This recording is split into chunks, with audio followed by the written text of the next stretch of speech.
Hi everybody. Thank you for joining us tonight for this last More to Life webinar of 2019. Now tonight is going to be slightly different than usual in that we're going to explore issues around childlessness by listening to extracts from an award-winning Edinburgh Festival show. Now it's my absolute pleasure to welcome Victoria Firth. Hi Victoria. Hi. Now, Victoria is the writer, creator and performer of How to Be Amazingly Happy. Now, I first saw her perform an extract at the Barbican for the Fertility Fest event way back in April. And I couldn't help but recognise and instantly relate to the behaviours and feelings that were being portrayed in the extracts. Thankfully, Victoria agreed to give up her time to come along tonight to share this with us, which should give us an interesting and slightly different format for our last webinar of 2019. Now, Victoria's going to do 3 readings tonight. So please submit questions using the Q&A function at the bottom of the screen as we go along. Now, this is because we will pause between readings to discuss any questions submitted before moving on to the next extract. Now, Victoria's going to contextualise the show in terms of how I came about, etc. So I am going to just make myself smaller, and then I am going to stay on the screen tonight. Usually I disappear, but I'm going to stay tonight just to help Victoria because she's so used to performing to an audience, and obviously this webinar format is slightly different. Have fun, Victoria. Thank you very much. Okay, so how do I change my view, Heather? Oh, she's gone to mute. How do I change my view? Can you just remind me so that I can change mine? If you want to change your view, if you go up to the top, there's gallery view and speaker view. Yeah, you found it? Yeah, lovely. Have fun. Okay, so hello everybody. Thank you for having me. So my name is Victoria Firth and I live in Yorkshire, and I'm from Yorkshire, and I'm 47. And I reckon that I have probably spent at least 10 years of my life thinking about children, from small ideas of that's not for me, is that for me, is that possible, to how does it happen, am I in the right partnership, do I have the right lifestyle, and being frustrated by circumstance and then thinking about what intervention I might need to have children. And some of that time I was single, and some of that time I was in a same-sex lesbian relationship. So I probably reckon I spent 10 years relating to it in some kind of way. And then I worked out that I probably spent about 3 years actively trying, like almost consistently trying.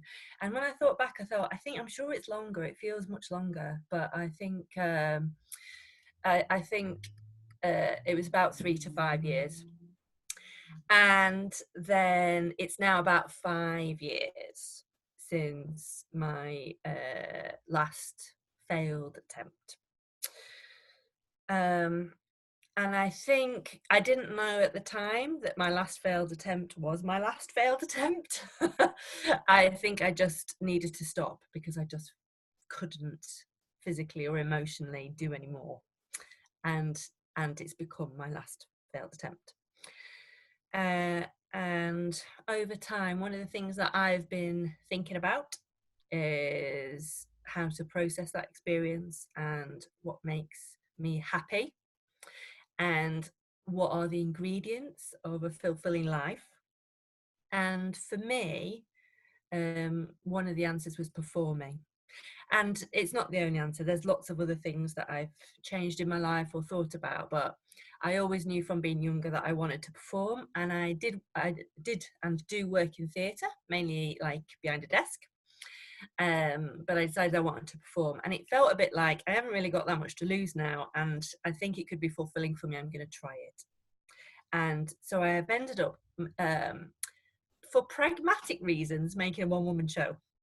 So I wanted to perform, but I didn't think anybody was going to give me a job performing because, you know, I didn't have any recent experience, although I did it in my 20s.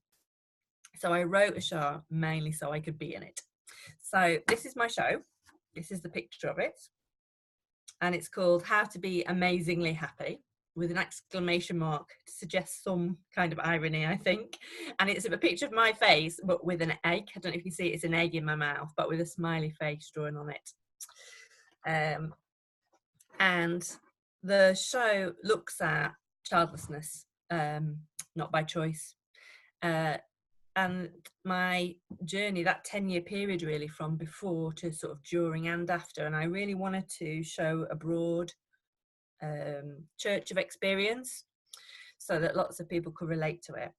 But I also didn't want it to be just relatable from people who'd had direct experience with me. So it's about reinventing yourself. It's about how you take care of your own happiness, about just all the challenges that you all have about being fulfilled, or work-life balance, or what happens when life just doesn't play fair. You know, maybe that's a relationship, or it's a job, or things like that.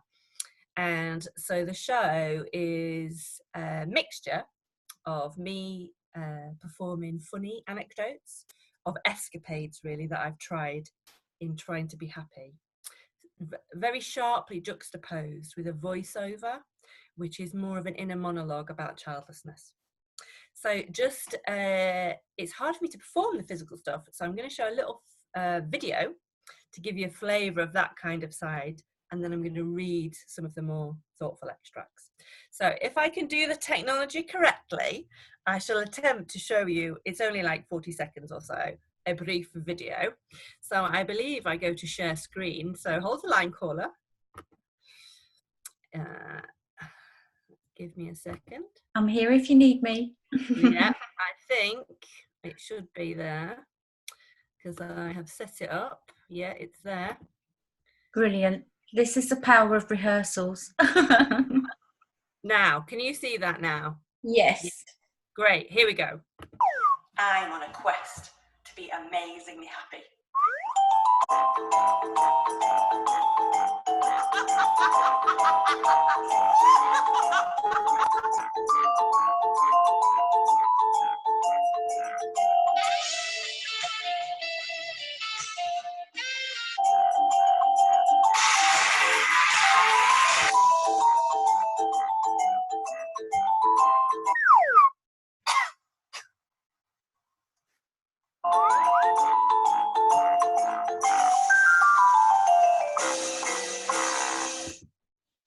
So, there we go.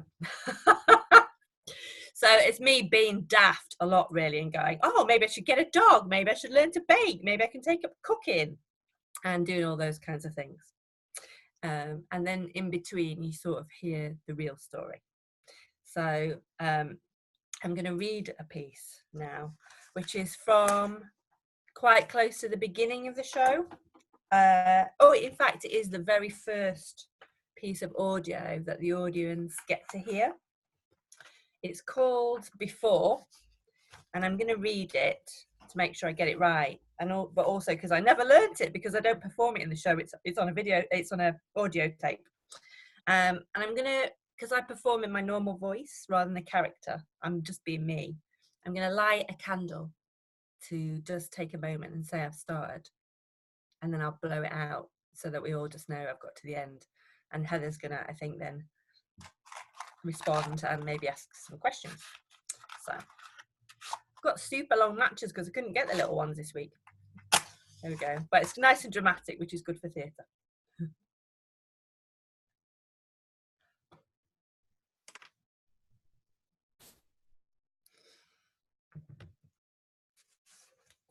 Before. I don't know how to decide anything. I mean, I don't know whether to have kids. I don't know whether I'm too old. I don't know if it's too late already. Time is making me crazy.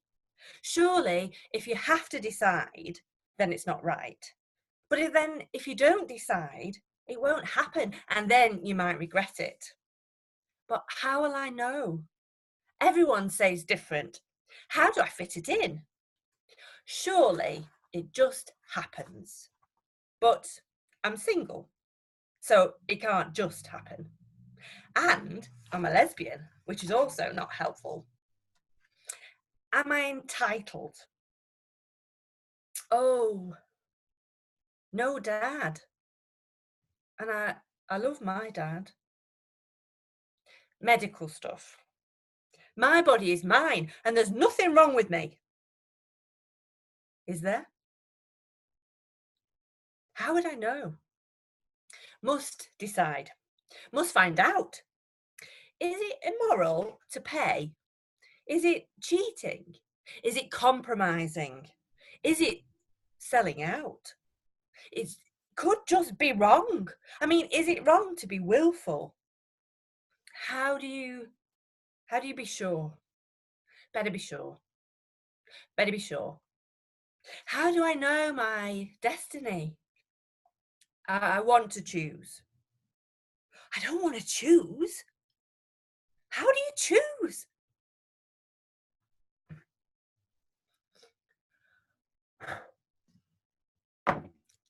There you go. Thank you, Heather. Well, first thing I want to say instantly is not knowing how to decide. It's almost like a sort of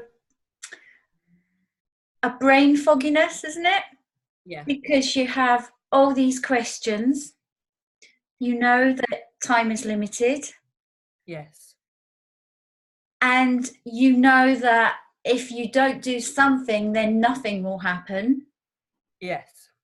And it's a very, very frightening, uncertain time that many other people wouldn't have to face. Yeah. Yes. Yeah. Now, let's see. We've got a question down here already.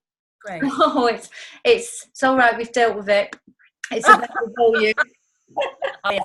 Sorry. I hope That's all right. We've dealt with that. Hopefully, you can hear it a bit more because during that I sent Victoria a message asking her to. What I'll do is I'll move my screen a bit closer as well, which might help. Yeah, absolutely. Okay, so Victoria, tell me, how did you decide what you were going to do? I decided that I was going to find out by trying. Yeah. So I decided that I was going to find out by trying, and I couldn't work out how much I wanted to have children outside of what I'd imagined would be the circumstance I would have children in. So I decided to start trying with as little intervention as I could manage in my circumstance, and then to discover how much I wanted it by how far I was prepared to go down that road. And the more I went down the road, the more I thought, the more I wanted it. And also the more you're encouraged, I think, to sort of visualize it and believe in it and project the future that you want. So, I went all the way down the road eventually to having multiple rounds of IVF. And then I got to the point where I just couldn't carry on. So yeah, I decided to look at it like an action research project. I was like, well, I'm fine now, so I'll be fine whatever the outcome is, and I'll just try and then respond as I go along. But what I found was the more I tried, the more I wanted it, and so the further I went into it, and actually it became harder to recapture that sense of fineness and I'm all right with my life as it is before I started. My whole sense of self got really lost in the process.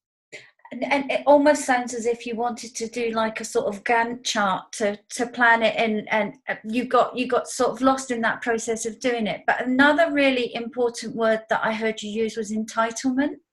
Yes. Struggled with entitlement.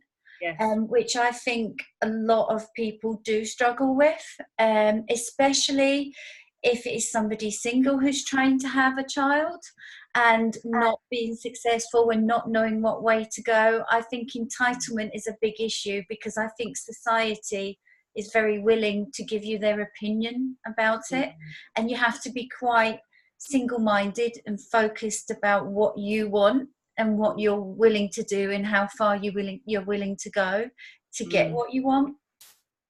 Yeah, definitely. There's another question down here, 2 more questions.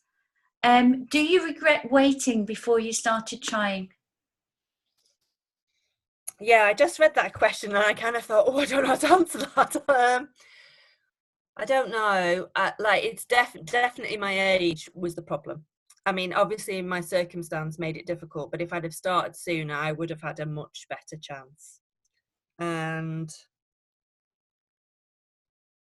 it just took me so long to come to terms with everything I felt I had to come to terms with. You know, I didn't really realise until quite a way in that I had this idea that children have two parents and they're a male and they're a female and they're in a long-lasting, stable, loving relationship. And I just wasn't in that circumstance, and I was just never going to be in that circumstance. And I just, so that sense of entitlement, but not even entitlement, a sense of that it was okay, that it was even possible for me to do it another way, and to give myself the permission. I think that's the right word phrase, actually, to give myself the permission to want that or to explore that took a really long time. And then when I started to look at my options, which won't be relevant for everybody, but about sperm donation or asking a male friend or having medical intervention or things like that, then there was like a grieving for that not being in a relationship. There was a grieving for not having a father figure in the way I imagined. There was like, I'm a person that doesn't really go to the doctors unless I absolutely have to, so there was a kind of a loss of my desire to live a kind of holistic lifestyle. There was just so many things, and I had to examine a lot of my own beliefs, and that took a long time. So it definitely would have been better to get to it sooner, but I was struggling all the way through. I'm not sure that I was just never the person who went, fuck it, I'm just going to do it, it'll be fine. I really angsted about it. And when I speak to other people, I do encourage them to try sooner, or to take time out to give the energy or time that they need to try it sooner, or as soon as they can. But I don't know that I regret it. I think I did what I could do, and I generally try not to have regrets or believe in regrets. So I think it's, you do what you can do with what you've got, and that's what I'm trying to do, and that's working for me. So I'm going to go on balance. I think I'm going to go with no, I don't regret it, but there is wisdom from the experience that, if I had my time again, I probably would do it differently. And I think in hindsight, I think just about everybody that will be watching this recording or who's here with us tonight, everybody will think that there are decisions that they possibly made along their journey that could have been different. However, at the time, it's almost like a slow burning trauma. And you don't actually realize at the time the effect it's having on you and the grief it's causing, and the effect that grief is having on your ability to stand back and make decisions that you might otherwise have made. That's So true. yeah, so so it's not a regret, but you possibly would tell people to just try and stand back a little bit and think about it. Yes, I think so. For me, I was in a relationship for a lot of the time. I was trying, but my relationship was very volatile, and the two things ended up for me being very tied up together. And so I was struggling to hold a relationship together that was failing, and try, and so moving between being single and being in a relationship, and it was just, there wasn't, there wasn't that time. I felt there was no time to properly stand back, and Yeah, yeah. and we only have so much of a reserve of emotional energy, don't we? Right. Yeah, absolutely. Okay, shall we move I on? read a bit more? Yeah. Or do you want to? Yeah. I will be quiet again. Okay.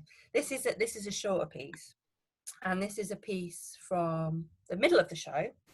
So it's the point where it's starting to creep in now that the audience start to know that I'm talking about childlessness, that it's a difficult experience, and it reflects a time in my life where I was really in the thick of it and starting to realise that I probably wasn't going to be successful in what I was trying to do, and starting to feel all the things that there are to feel about that, really.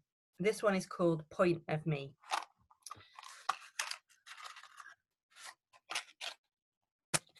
Oh, that's loud.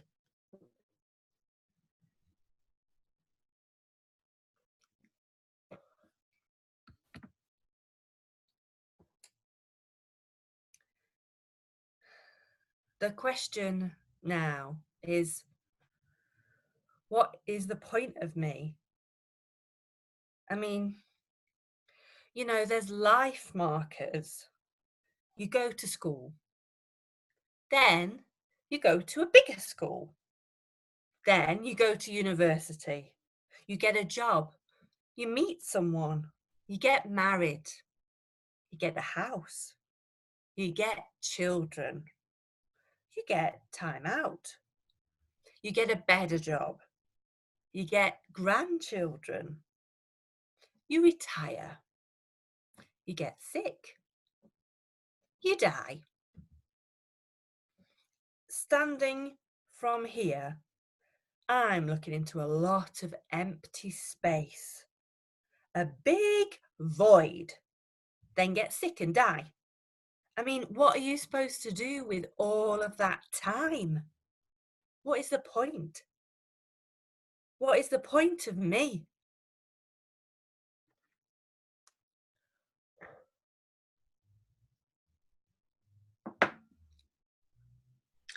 Okay, do submit any comments or questions that you want to through the Q&A box, please. I think that is for, when I've read that piece before to members of the community, they find it as emotive as it actually was an experience for me.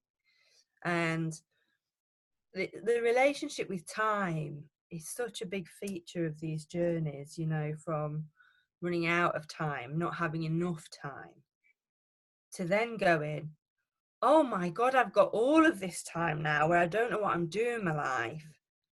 And all my time is full up with grief, and it's too much time. I don't know what to do with it. I don't want to be feeling these things all of the time. And all I can see is these feelings. I never really realized it was a grief for a long time, you know, a loss. But having all of those feelings, and that crisis of identity, and then just having loads of time stretched out in front of you. So it's like a total flip, you know, and that was, I found that really, really challenging. I went through a similar experience myself. When I was starting to accept that the void was going to be there, that you talked about, I just started to really question everything about what would my legacy of my life be, and what was the point of it, because the pathway I was expecting to go down wasn't going to happen. And so much of my identity was tied up in that I found it really, really hard to make meaning about who I was and how I was going to carry on in my life and the relationships I had with people. Many, many friends, etc., no longer seemed relevant. And I think this making meaning and thinking about your legacy and who you are is definitely something that the childless not by choice have to wrangle with, in order to let go of some of that grief. I mean, I think everybody has to wrangle with it to a degree in some ways. I think everybody sort of wrangles with some kind of crisis at some point in their life, or sometimes more than one point in their life, about going, is this it? Is this enough? Is this what I expected? What is going to be my legacy? But the childlessness issue just really, you know, has a particular quality to it and just raises it in a particular way. Because it's sort of taken as a given that children are that for other people, although I don't actually know if it always is. You know, I think people, even who have children, still have some of these same discussions with themselves. I think it's just it's obviously a shared bond between the childless not by choice community, that ours has been heightened by the fact that we don't have children, and that's been something that's really made us reassess our life. And quite rightly, as you say, for other people it can be many other issues in their life that make them reassess who they are, where they're going, what they're doing. But within our childless not by choice community, I think most people would say that the childlessness is the one issue that has really made them do it out of other, because even people in the childless not by choice community can be ill or suffer, you know, obviously suffer the loss of loved ones and all the normal everyday things, horrible things that happen in life. Obviously we all have to cope with that as well, but I think they would probably say that they've reassessed who they are and wondered how they're going to fill this void in their life because of the childlessness. I think that's definitely a huge one for them, I think, and for us. Yeah. yeah, I think the other thing is, someone has written in the Q&A about what is the point of me, resonating, but it's such a huge life thing, at a particular time, and I think that that's true as well. It's that you're faced with all of those big questions right at a time where, you know, your heart is heavy and you're disorientated, and it might be that it's also quite private. Like, I made the choice not to really talk to people or tell people what I was trying to do or how it was going, and so there's this disconnect between what's going on for you and what's going on for everybody else, or what their assumptions of who you are is. And I just those are days where you can't get off the sofa, and you can't, like, think, how can I reinvent myself? And yes, and I'll just do something else in my life, and I'll have purpose, and I'll there's like a huge pressure as well in terms of trying to have a legacy and be valiant. And actually, if you feel like a bag of crap, and you're crying all the time, which certainly was a feature of my experience, for at least for some of the time, you're not feeling particularly resilient, and that is, I guess, the nature of grief. Is it takes the time it's going to take,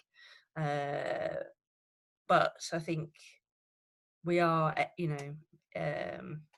we do have the potential to come through it and to try out other possibilities. And even if you're not sure what they are, I'm a big believer on finding out by doing, as I said earlier. So trial and error, trying different things.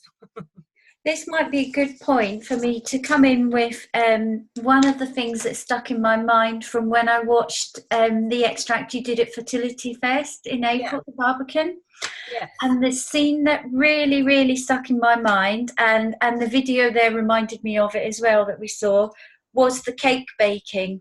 Right. Now, I'll let you explain it further once I've sort of asked a question.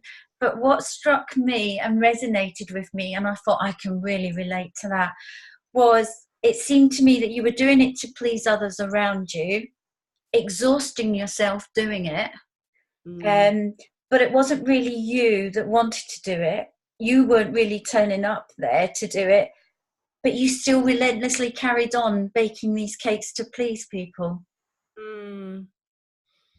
I think there's two bits in the show actually that relate to that sort of, well,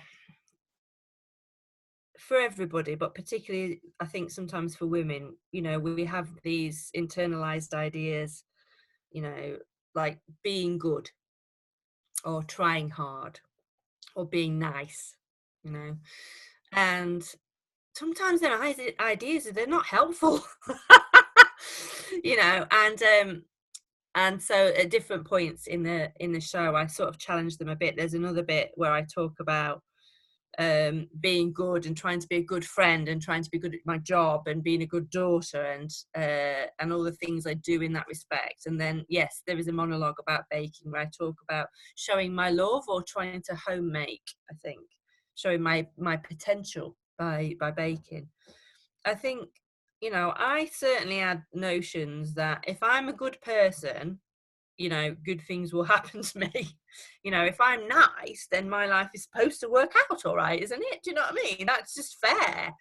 And so at times I really was like polishing up on no, I'm going to try really hard and I'm going to be really worthy and, do my best and show how loving and what a good human I am.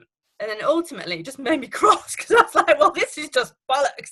I I never asked you if I'm allowed to swear on this webinar. I apologise if anybody finds it offensive. I have a better vocabulary. I'll use different words. But I just was, I was thinking, oh no, this is a lie. This is a lie. And ultimately, I think we do have to please ourselves and take care of ourselves.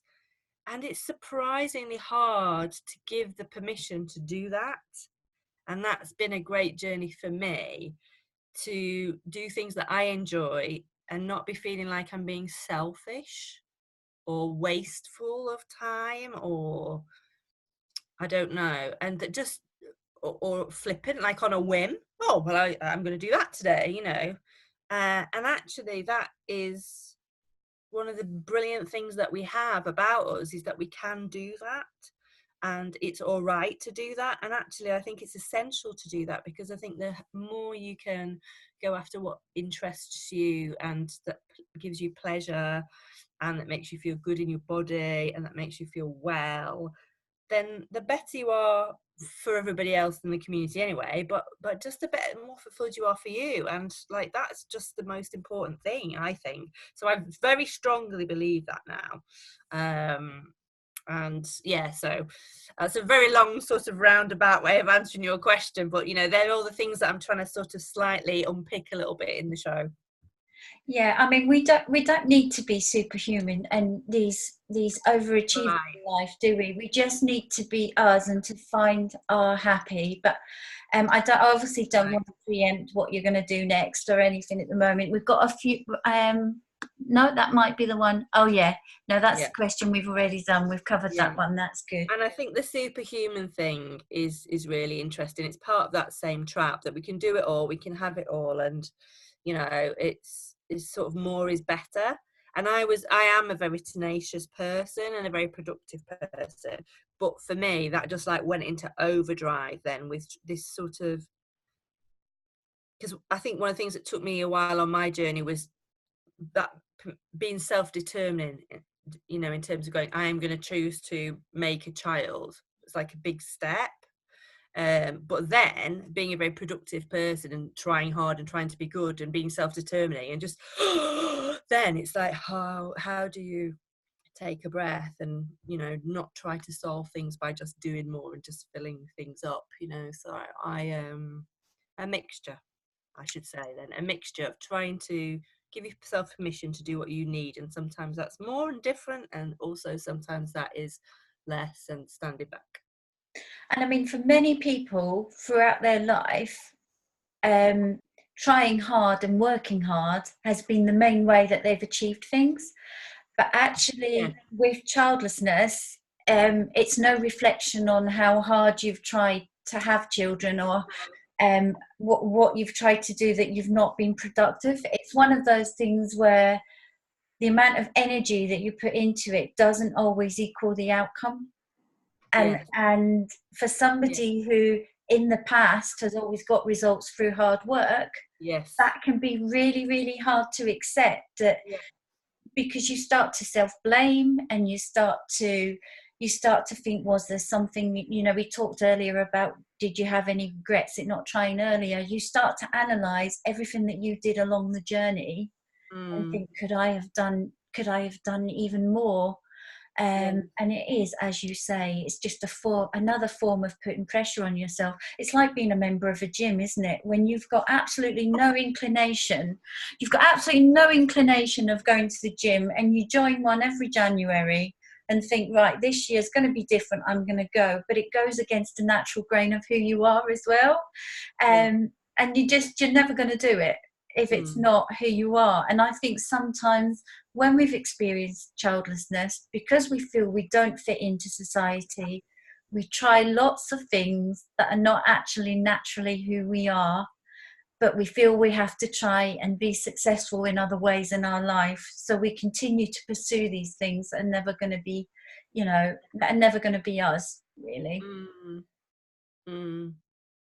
Yeah, well, I think I definitely, a lot of that, I yes to a lot, a lot of that is true for my experience.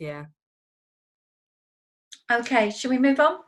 Yeah, so this is another short piece, but it's from towards the end of the show. It's the last piece of audio that the audience hear. It's called After. So it's kind of like a bookend piece to that before that we read at the beginning.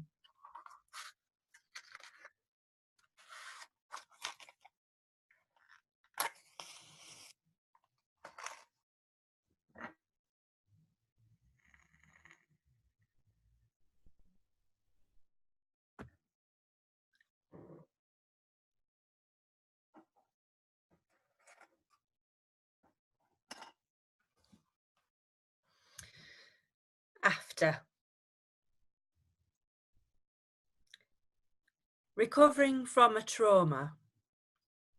Sometimes I find that I can't make decisions. I think it's from the IVF, where all the stakes are so high, so pressurized, and everything is confusing, and everything feels like life or death. Now, sometimes I get this thing. I call it decision freeze. It's where I get stuck in a moment, in a loop, and I panic. And I can't like decide anything. I don't know what I want to have for tea. I don't know whether to go out tonight. I don't know.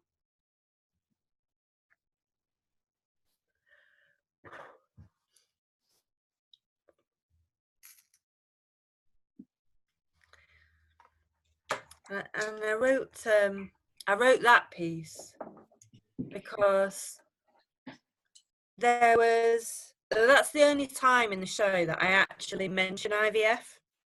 It's I don't, in the show, I try hard to talk about things in ways that are safe for me as well as for the audience. So sometimes things are quite short, or they're on the audio, or there's a lot of very funny material before and after, or I do things through images, making images rather than saying things. But I wanted to say the word IVF there, but I didn't want to say it live, so I put it in the recording. And I wrote that piece because I was looking online at, I think I was looking at a counselling directory. I was maybe looking for a counsellor, and I was reading like self-help kind of information, and I was reading about trauma and like post-traumatic stress disorder, and I just kind of thought, oh yeah, I've experienced a trauma, and for me, different for everybody, for me, naming my experience in that way and attaching that label was sort of helpful for me to take myself seriously in taking care of myself in ways that maybe I hadn't quite given enough attention to before. Like I'd started to get less confident going out of the house, and you know, sometimes I was feeling anxious, and I had this particular kind of anxiety where if I had to make a decision, I didn't make it quite quickly. I started to think on it. I got very stuck in going, well, what will be the consequences if I decide incorrectly, and what are all the different possibilities of decision? And it was just this sort of mental patchwork, I think, that had built up during all the decision making around childlessness, combined with this sense of consequence of, you know, of failure or getting things wrong. And so when I clocked that and I named that, gave it a name for myself, you know, it was really helpful. And now I can say to close friends or my family, not my family, my partner, my current partner, I say sometimes like, oh, you're gonna have to decide, because I can't decide, because it's just triggered for me that little how do I decide thing. It doesn't happen hardly anymore, but occasionally it still does when just something gets triggered, but I can just name it and go, oh, it's that now. Find a different way to make a decision, move on. But it's just like it's after being short for aftermath. It was you know, just wanting to speak to that there is an aftermath of having a big life experience, you know. And yeah, for me, you know, you always think people are always worse off than you. You know, it's sometimes a very generous way we can contextualize things, but also your experience is, you know, is what it was for you and can be really hard. And sometimes you need to get help with that, and sometimes you just need to name it. Or, you know, for me, I needed to go, okay, I need to give myself, I don't know, I need to look at my confidence, and maybe I need to talk to my friends more, or maybe I need to get out a bit more, or what have you. And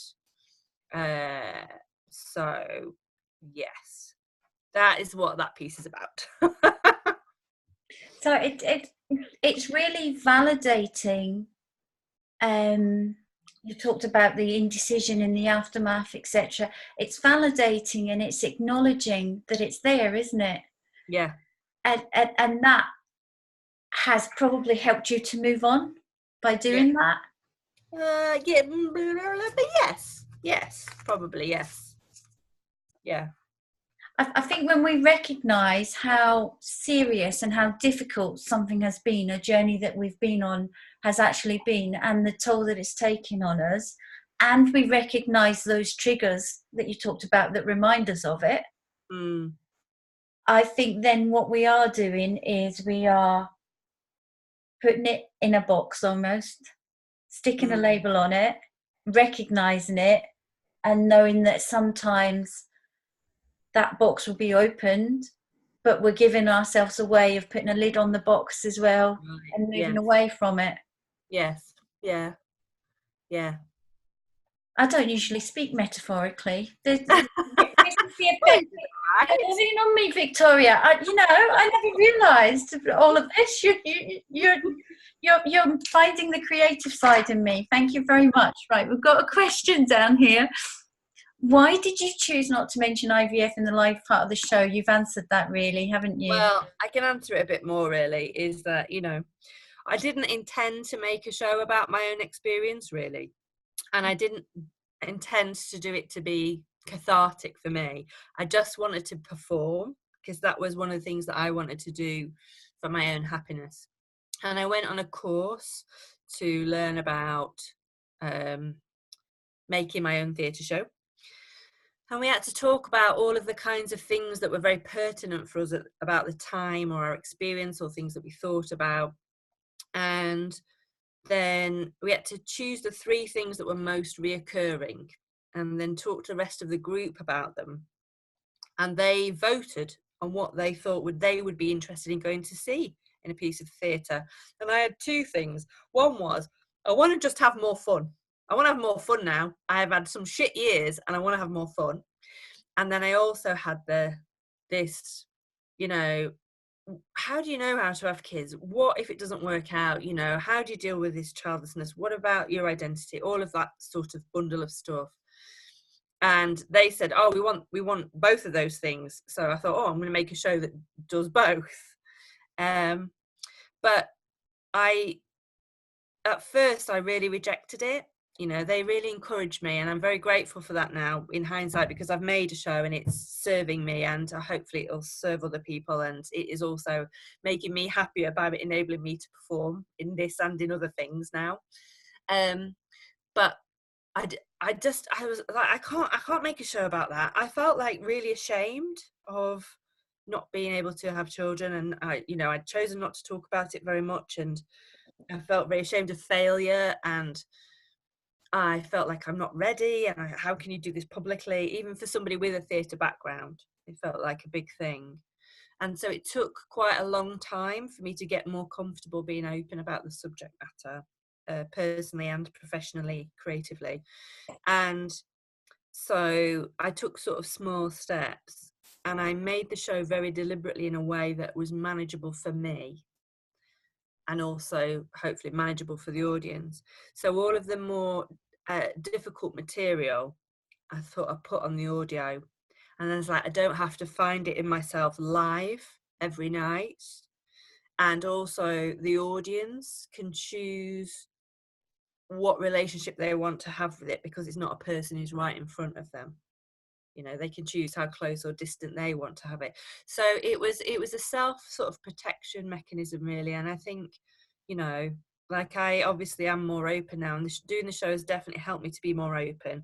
And there's still some times where I did like a newspaper interview about the show recently, and they asked me about my own childlessness experience in a way that I didn't really sit comfortably with me, and I just clammed up. I was like, no, I don't want to talk to you about it. I'm not telling you nothing.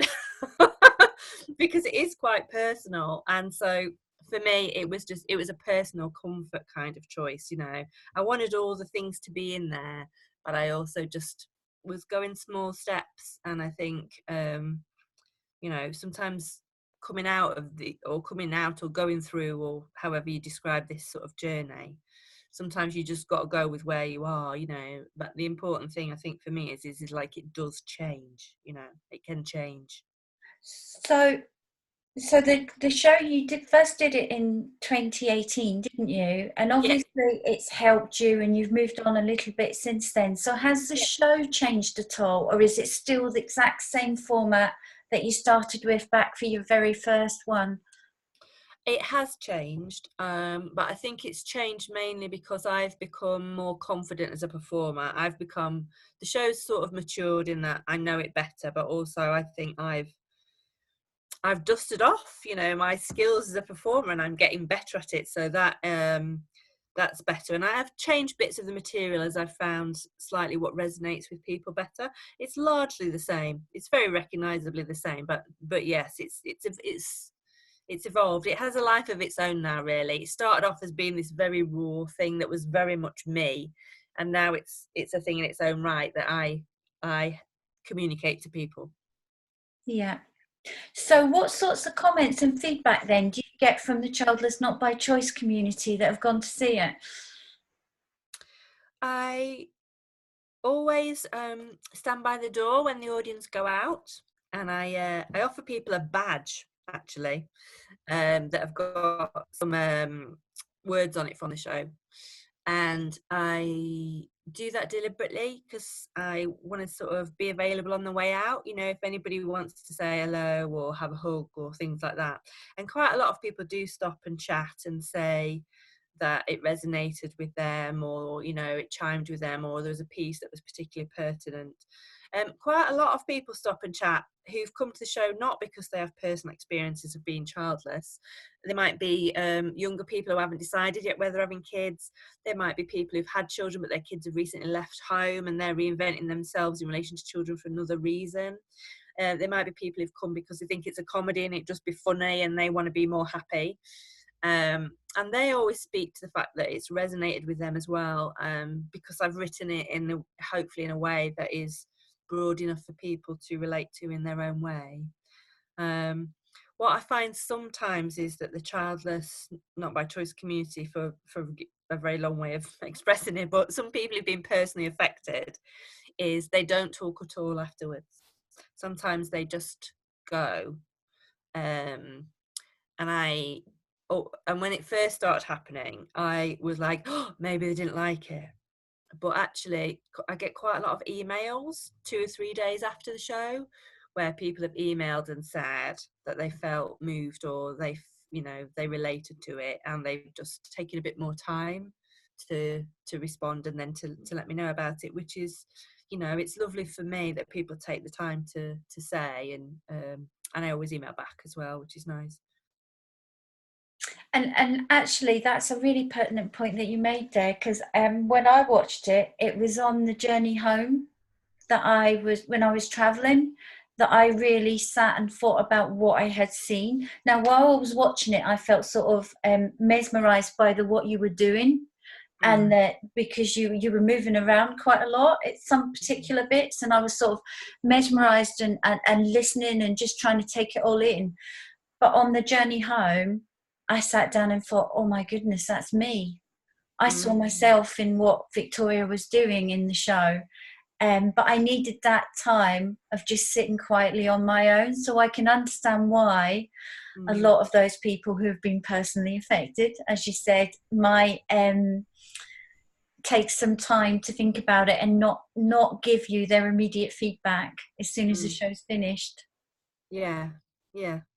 and that's totally fine, you know. And now I'm much more comfortable with that now, and if people take anything from it, or if they just have a good night out, then, you know, I'm very happy. Okay, I'm aware that time is moving on. There's one little question in there, which if I can just respond to it quickly, Yeah, Heather. sure. I think it was just somebody commenting about being creative, and I would like massively want to encourage anybody who just wants to be creative, because I think everybody can be creative. I mean, I do it professionally, and I did have like some skills in that area beforehand, so I had a bit of a head start. But I think being creative is just brilliant. And like, you know, people knit, you know, people cook, people paint, you know, there's so many different ways people can be creative now. And like, I had skills as a performer, but I wrote this so I could perform, but I never thought of myself as a writer. I was like, I'm not a writer, I can't write. But now I am starting to write, and that is new for me, and I'm enjoying that, and I am finding that fulfilling. And so now I'm going to develop that a bit more. And there are lots of great books out there about developing your own creativity. And the one that I like to recommend is, I don't know if we can type this into the Q&A box, so that, can I type into it, Heather? Yeah, of course. Is a book by a woman called Julia Cameron, called The Artist's Way. Right. And it's like a 12-week course that you can do at home. Whenever I do it, sometimes I just end up doing week 2 for about 6 months, but that's fine. But it starts off with quite a lot of writing exercises, and it's just something that you can do for yourself if you just want to explore your relationship to creativity and give yourself a bit more space to be creative. And, you know, it's just a really nice thing if people are interested in creativity.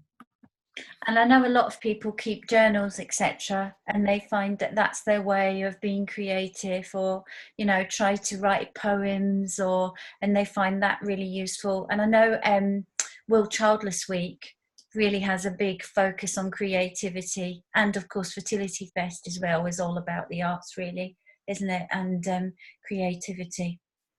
It is. Now I'm just trying to write this answer. There we go. Okay, great. I can do that now, I think. Now, we did have a question, but you've answered it, I think, which I wrote, which was more to life as a community where we try to offer support to members to find meaning in life beyond children. Yeah.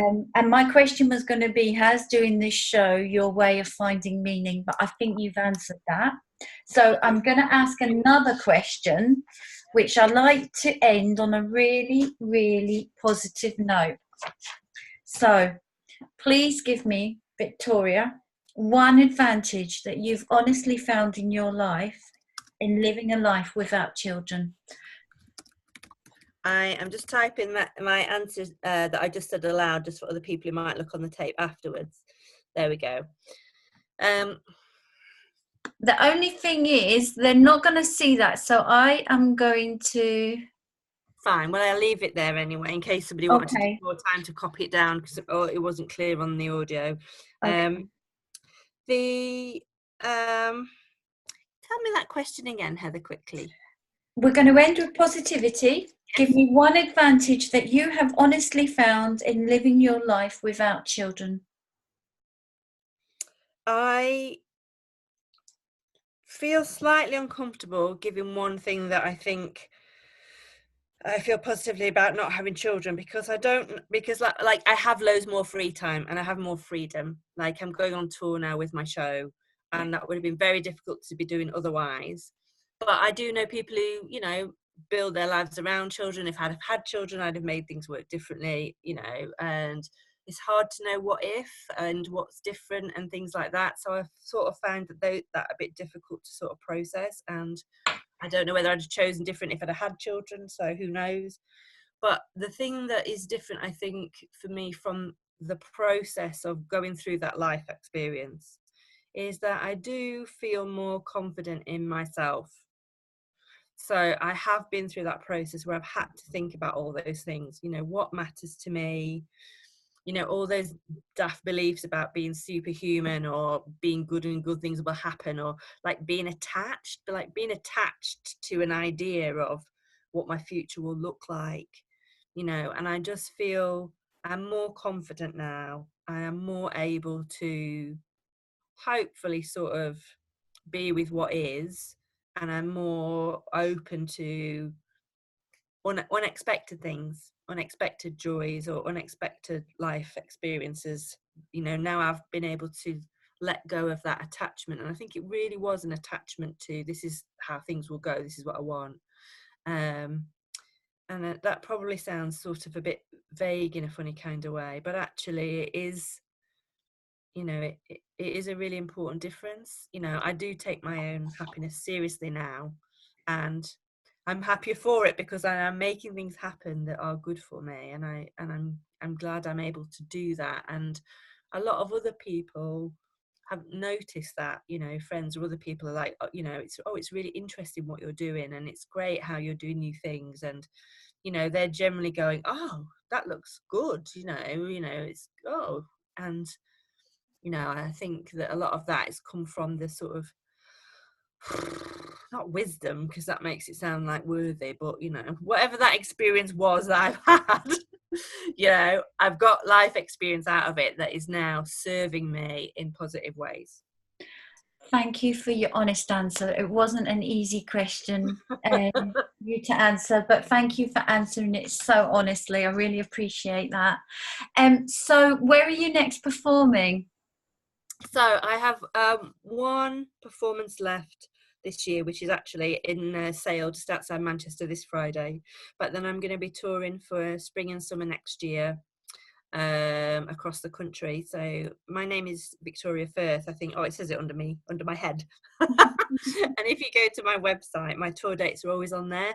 There's about 6 dates up for next year, but there are going to be some more added. So either check back as and when, if there isn't one near you, or you can follow me on Twitter, or I've got a Facebook page, and if people like it, then every time I add a new show, it will go up there.